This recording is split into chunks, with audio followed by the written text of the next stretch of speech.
கடவுளர் TV நேயர்கள் அனைவருக்கும் அநேக நமஸ்காரங்கள். குரோதி வருஷம் மாசி மாத பலன்களை பார்ப்பதற்காக சக்தி ஜோதிட குழுவின் சார்பாக அடியேன் சக்தி சோமையாகிய நானும் டாக்டர் ஆஸ்ட்ரோ KS ஐயங்கார் அவர்களும் டாக்டர் ஹரிஹர சர்மா ஐயா அவர்களும் வந்திருக்கின்றோம்.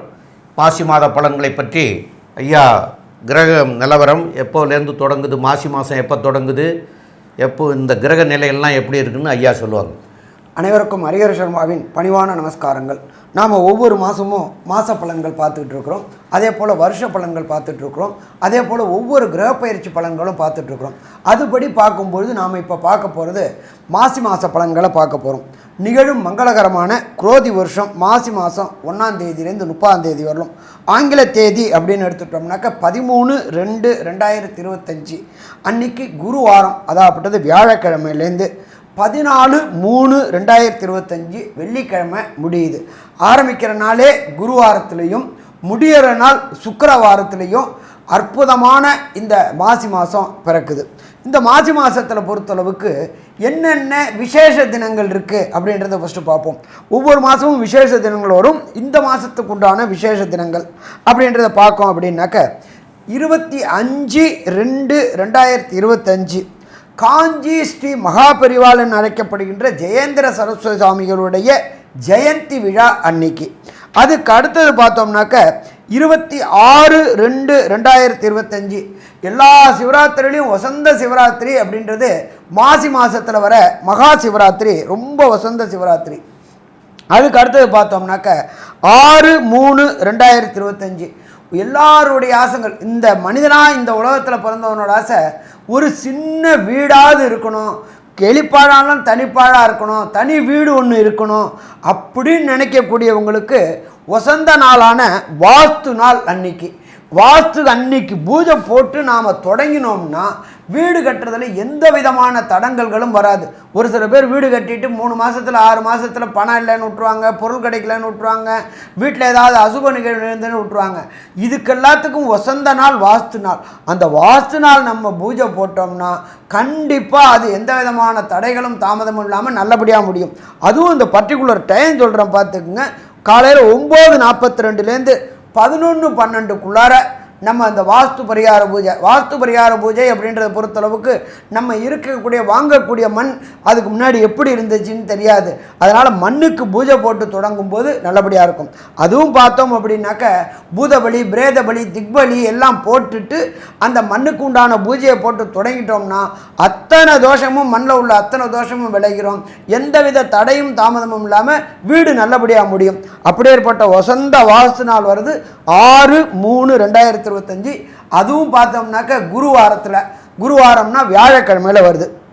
அதுக்கு அடுத்தது பார்த்தோம்னாக்க 11/3/2025 செவ்வாய்க்கிழமை மங்கள வாரத்தில் காஞ்சி குரு ஜெயேந்திர சரஸ்வதி சுவாமிகளுடைய ஆராதனை விழா தொடங்கக்கூடிய காலகட்டம். அதுக்கு அடுத்தது பார்த்தோம் அப்படின்னாக்க மகாமகம் அப்படின்றத பொறுத்தளவுக்கு குரு பகவான் சிம்மத்தில் வர்றது மகாமகம். 12 வருஷத்துக்கு ஒரு ட்ரிப்பு குரு பகவான் சிம்மத்தில் வர்றது மகாமகம். அதுக்கு ஈக்குவலானது மாசி மாதத்தில் வரக்கூடிய மகம். மாசி மாதத்தில் வரக்கூடிய மகாமகமுக்கு ஈக்குவலானது மாசி மகம். அந்த மாசி மகம் வர்றது 12/3/2025 அற்புதமான புதன்கிழமை அன்னைக்கு வருது. அதுக்கு அடுத்தது பார்த்தோம்னாக்க 14/3/2025 காரடையான் நோன்பு.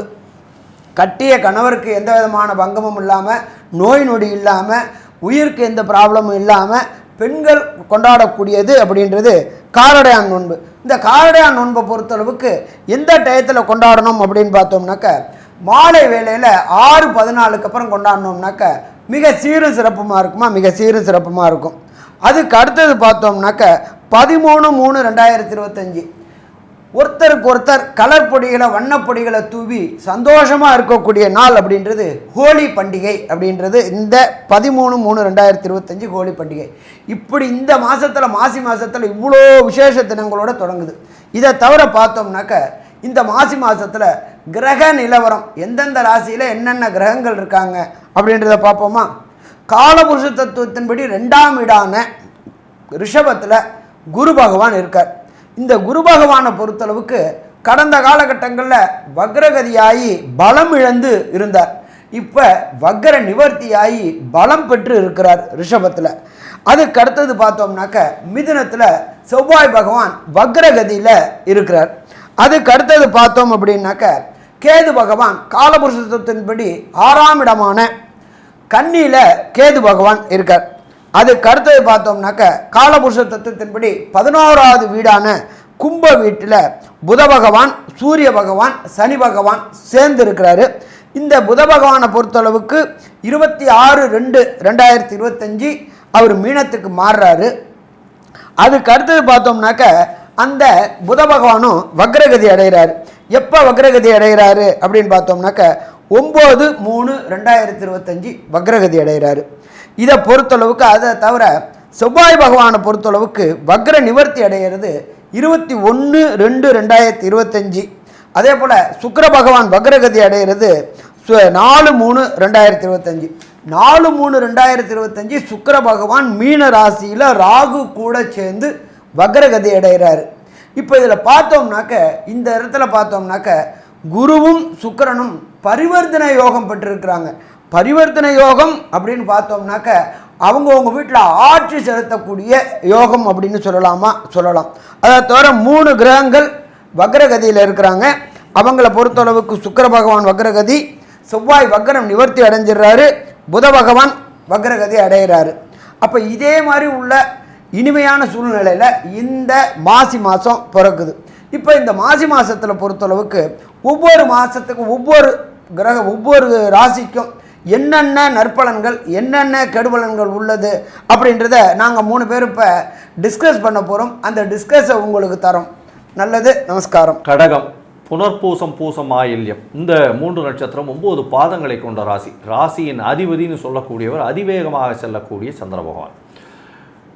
இவ்வளோ நாளாக பார்த்தாலேனால் கடகராசிக்காரர்கள் அப்பா அஷ்டபத்து சரி இருக்குது, என்ன பண்ணுறது, எப்படி பண்ணுறது, இந்த மாதம் நல்லா இருக்குமா நல்லா இருக்காதா, டெய்லி வந்து ப்ரோக்ராம், அதாவது மாதம் வந்து யூடியூப்பில் பார்த்து இந்த மாதம் நல்லா போகுமா அடுத்த மாதம் நல்லா போகுமான்னு பார்த்துட்டே இருக்கீங்க.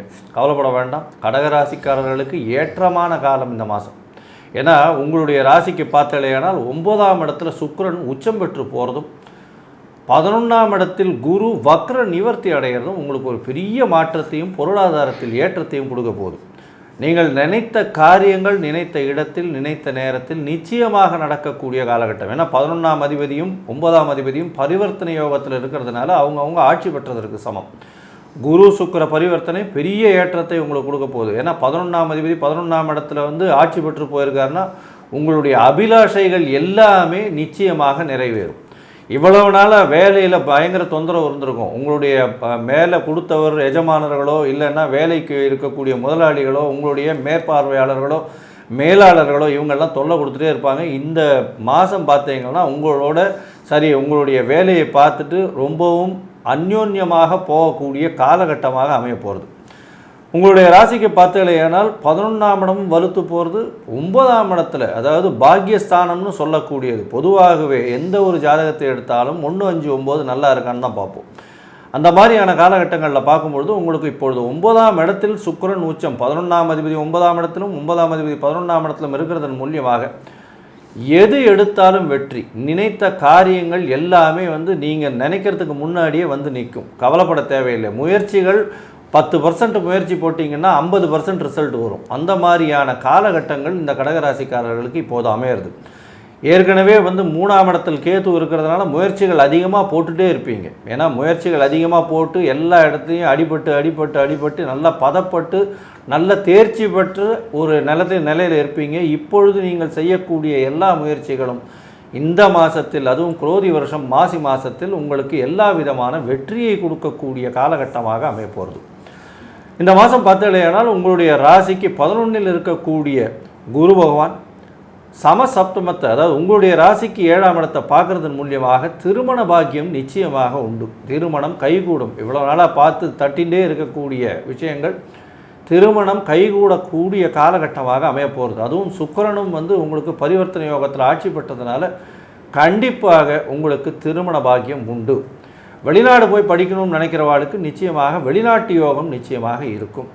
அது தவிர பார்த்தீங்களேனால் உங்களுடைய ராசிக்கு அதிசுபர் அப்படின்னு அதியோகர் அப்படின்னு சொல்லக்கூடியவர் வந்து 5, 9 அதிபதினு சொல்லக்கூடிய 5, 10 அதிபதி அப்படின்னு சொல்லக்கூடிய செவ்வாய் 12ஆம் இடத்துல இருக்கார். இதன் மூலியமாக பார்த்தாலேயானால் தொழிலில் வந்து ஃபர்தர் இன்வெஸ்ட்மெண்ட், அடிஷ்னல் இன்வெஸ்ட்மெண்ட் போட வேண்டிய காலகட்டமாக இருக்கும்.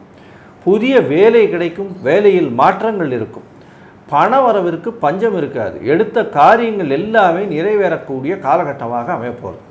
இந்த மாதத்தில் பார்த்தேன்னா உங்களுடைய ராசிக்கு செவ்வாயினுடைய மாற்றமும் புதனுடைய ஏற்றமும் எப்படி இருக்கும் அப்படின்றத பற்றி டாக்டர் ஹரிஹர சர்மா ஐயா கிட்ட கேட்போம்.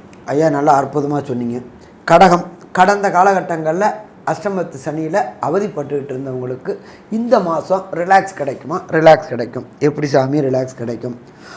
6க்கும் 9க்கும் உடைய குரு பகவான் இருக்கிற இடம் ராசிக்கு 11ல். கடந்த காலகட்டங்களில் வக்ரத்தில் இருந்தார், வக்ர நிவர்த்தி அடைஞ்சிட்டார். இப்போ இந்த கடகராசியை சேர்ந்த நண்பர்கள் வேலைக்காக முயற்சி பண்ணிக்கிட்டு இருந்தாங்க. 6 அப்படின்றது வேலைக்கு முயற்சி செய்யக்கூடிய ஸ்தானம். படித்த படிப்புக்கு உண்டான வேலை கிடைக்கக்கூடிய வாய்ப்பு இந்த மாதத்தில் கடகராசி என்பவர்களுக்கு கிடைக்கும். இதை தவிர நம்மளுடைய ஜோதிட சாஸ்திரத்தில் சொல்கிறது 9ஆம் இடம் அப்படின்றது உயர்கல்வி ஸ்தானம் அப்படிம்போம். அந்த உயர்கல்வி ஸ்தானத்தில் சுக்கம் உச்சரம் பெற்ற சுக்கிர பகவானும் நீச்சம் பெற்ற புத பகவானும் இருக்கிறாங்க. இதை தவிர ராகு, கடல் கடக்கக்கூடிய ராகு. அப்போ இந்த காலகட்டங்களில் உயர்கல்விக்கு வெளியூர், வெளிமாநிலம், வெளிநாடுகளில் சென்று படிக்கணும்னு முயற்சி செய்யக்கூடிய கடகராசி என்பவர்களுக்கு வெளிநாடு, வெளிமாநிலத்தில் படித்த படிப்புக்கு உண்டான உயர்கல்வி கிடைக்கும். இதை தவிர 11ஆம் இடமான லாபஸ்தானத்தில் தனக்காரகனான குரு பகவான் இருக்கிறதுனால அதற்கு எந்த இடத்துல லோன் கேட்குறோமோ, எஜுகேஷன் லோனு என்ன கேட்குறோமோ அதற்கு உண்டான பணமும் கிடைக்கும். அப்போ இந்த கடகராசி என்பவர்களுக்கு மாசி மாதம் வசந்த மாதம்னு சொல்லலாமா? கண்டிப்பாக வசந்த மாதம்னு சொல்லலாம். அடுத்தது கல்விக்கு அதிபதியான புத பகவான் நீச்சம் அடைஞ்சி உச்சம் பெற்ற சுக்கிரன் கூட நீச பங்க ராஜயோகம். கடந்த காலகட்டங்களில் எஜுகேஷனில் மந்தமாக இருந்த குழந்தைகள், கடகராசியை சேர்ந்த குழந்தைகளுக்கு ஞாபக மறதியை விட்டு வெளியில் வந்து தொட்டதெல்லாம் பொன்னாகக்கூடிய வாய்ப்புகள் உண்டு.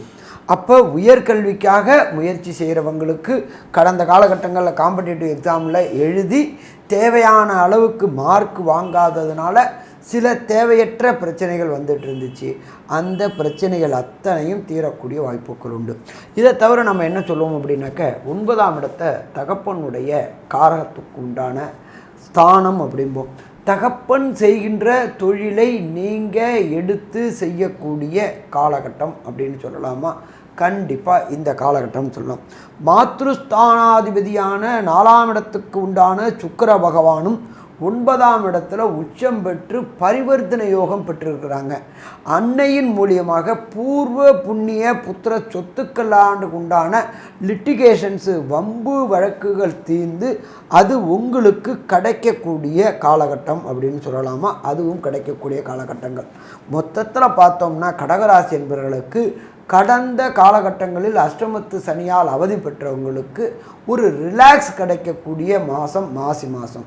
சரி, இந்த மாசி மாதத்தில் சந்திராஷ்டம தினங்கள் அப்படின்றது உங்களுடைய நட்சத்திரத்திற்கு 17வது நட்சத்திரம் சந்திராஷ்டம நட்சத்திரம். அந்த சந்திராஷ்டம நட்சத்திரம் என்னென்னைக்கு வருது, அது என்னென்ன தவிர்க்கணும் அப்படின்றத பற்றியும், மற்றும் என்ன தெய்வத்தை என்ன கோயிலை போய் வணங்கணும் அப்படின்றத பற்றியும் விரிவாகவும் விளக்கமாகவும் நம்மளுடைய ஐயா டாக்டர் சக்தி சோமையா அவங்க சொல்லுவாங்க. ரொம்ப அற்புதமாக 2 பேருமே தெளிவாக சொன்னீங்க ஐயா. இப்போ இந்த சந்திராஷ்டம தினங்கள் அப்படின்னு சொல்லக்கூடியது என்னன்னு கேட்டிங்கன்னா, உங்களுடைய ராசிக்கு 8ஆம் இடத்துல சஞ்சரிக்கிற காலம், சந்திரன் சஞ்சரிக்கக்கூடிய காலம் வந்து சந்திராஷ்டம தினம்னு சொல்லுவோம். இந்த 8ஆம் இடம்ங்கிறது மறைவிட ஸ்தானம்னு சொல்கிறது. அந்த மறைவிட ஸ்தானத்துக்கு சந்திரன் போயிடுறார். சந்திரன் என்பவர் மதிகாரகன். அப்போ அந்த மதிகாரகனாக இருக்கக்கூடியவர் உங்களுடைய 8ஆம் இடத்துல போய் மறைஞ்சதுனால உங்களுடைய மதியை மயங்க செய்து தருவார். அப்போ மதியை மயங்க செய்கிற போது நீங்கள் எடுக்கக்கூடிய முடிவுகள் எல்லாம் வந்து விபரீதமான முடிவுகளாக எடுக்கக்கூடிய சூழ்நிலைகள் வரும். அதே மாதிரி பிரயாணங்கள் செய்கிற போதும் அந்த நம்ம என்ன செய்யணும், எப்படி போகணும், எப்படி வரணுங்கிறத கூட சிந்தனை இல்லாமல் நம்ம செயல்படுவோம். அப்போ அதனாலேயும் விபரீதங்கள் வரும். அதனால் பிரயாணத்தையும் புதிய முயற்சிகளையும் தவிர்க்கிறது வந்து மிக மிக நல்லது. அந்த காலகட்டம் உங்களுக்கு எந்த நாட்களில் வருது அப்படின்னு பார்க்குற போது 27/2/2025 வியாழக்கிழமை அன்னைக்கு விடிகாலையில் 3:57 உங்களுக்கு ஆரம்பமாகுது. 28ஆம் தேதி வெள்ளிக்கிழமையும் அதுக்கப்புறம் 1/3/2025 சனிக்கிழமை காலையில் 7:34 வரைக்கும் இருக்கிறது. இந்த நேரங்களில் புதிய முயற்சிகளையும் பிரயாணத்தையும் தவிர்க்கிறது மிக மிக நல்லது அப்படின்னு சொல்கிறோம். இது போக உங்களுக்கு இந்த மாதத்தில் வழிபட வேண்டிய தெய்வங்கள் அப்படின்னு சொல்லக்கூடியது என்னன்னு கேட்டிங்கன்னா, சக்கரத்தாழ்வாரை போய் வணங்கலாம். இந்த சக்கரத்தாழ்வாருங்கிறது கும்பகோணத்தில் இருக்கார். அதாவது கும்பகோணத்தில் ஆதி கும்பேஸ்வரர் கோயிலுக்கு பின்னாடி இந்த கோயில் வரும். அப்போ அங்கே போய் திங்கட்கிழமைகளில் போய் வழிபடுறது நல்லது. அதே போல் மதுரையிலையும் இருக்குது. மதுரையில் திருமோகூர் அப்படிங்கிற இடத்துல இருக்குது மதுரையில். அங்கேயும் போய் வழிபடலாம். ஆக திங்கட்கிழமை அன்னைக்கு போய் வழிபடுறது நல்லது. அந்த திங்கட்கிழமைங்கிறது சந்திரனுக்கு உகந்த நாள். அப்போ அந்த சந்திரனுக்கு உகந்த நாள் அப்படின்னு சொல்லக்கூடியதில் காலையில் உங்களால் முடிஞ்சால் 8 மணியிலிருந்து 9:30 மணிக்குள்ளே போய் வழிபடுறது மிக மிக சிறப்பாக இருக்கும். அந்த காலகட்டத்தில் போய் திங்கட்கிழமை அன்னைக்கு 8 to 9:30 போய் வழிபட்டுட்டு வாங்க. இந்த மாதம் முழுவதும் நன்மையாக மாறக்கூடிய வாய்ப்புகள் உங்களுக்கு அதிகமாக கிடைக்கும். மேலும் உள்ள விவரங்களை பற்றி நம்முடைய டாக்டர் ஆஸ்ட்ரோ K.S. ஐயங்கார் அவங்க சொல்லுவாங்க. ஐயா, அற்புதமாக சொன்னீங்க. கடகத்தை பொறுத்தவரை இந்த மாதம் இவ்வளவு நாள் பிரச்சனைகள் இருந்து இந்த மாதம் பெரிய ஏற்றத்தை கிடைக்கக்கூடிய மாதமாக இருக்கும். பிரச்சனைகள் போய் பெரிய ஏற்றம் கிடைக்கக்கூடிய காலகட்டம். திடீர் பணவரவு வரும், யோகங்கள் அதிகமாகும், திருமண பாக்கியம் உண்டாகும், எடுத்த காரியத்தில் வெற்றி கிடைக்கும், போட்டித் தேர்வில் வெற்றி கிடைக்கும், தொழில் அபரிமிதமான ஏற்றம் இருக்கும், தொழிலில் மூன்யமாக லாபங்கள் அதிகமாகும், பாக்கியங்கள் அதிகமாக உண்டு, வெளிநாடு சென்று படிக்கக்கூடிய வாய்ப்புகள் நிச்சயமாக உண்டு, படிக்கக்கூடிய மாணவர்கள் வெற்றி பெறக்கூடிய வாய்ப்புகள் நிச்சயமாக உண்டு, குழந்தை பிராப்தி ஏற்படக்கூடிய வாய்ப்புகள் நிச்சயமாக இருக்கும். இந்த மாதத்தில் பார்த்தாலேயானால் எளிதில் அழுகக்கூடிய பொருட்கள்னு சொல்லக்கூடிய பால், அதை தவிர பால் பதனிடும் பொருட்கள், அதை தவிர காய்கறிகள், இந்த மாதிரியான வியாபாரம் செய்கிறவங்க, வேகமாக சென்று வியாபாரம் செய்யக்கூடிய, அதாவது வேகமாக சென்று இந்த டிரைவர்ஸு, அதை தவிர கால் டிரைவர்ஸு, இவங்களுக்கெல்லாம் பெரிய ஏற்றம் கிடைக்கக்கூடிய காலகட்டமாகும். அதை தவிர ஆர்ட் டைரக்டர்ஸு, அதை தவிர கவிதை கட்டுரை எழுதுபவர்கள், அதை தவிர பார்த்தாலேயானால் அழகியல் நிபுணர்கள், அழகு கலை நிபுணர்கள், இவங்களுக்கெல்லாம் பெரிய ஏற்றமான காலகட்டமாக அமைய போகிறது. விவசாயிகளுக்கு பெரிய யோகமான காலமாக இந்த மாதம் அமைய போகிறது.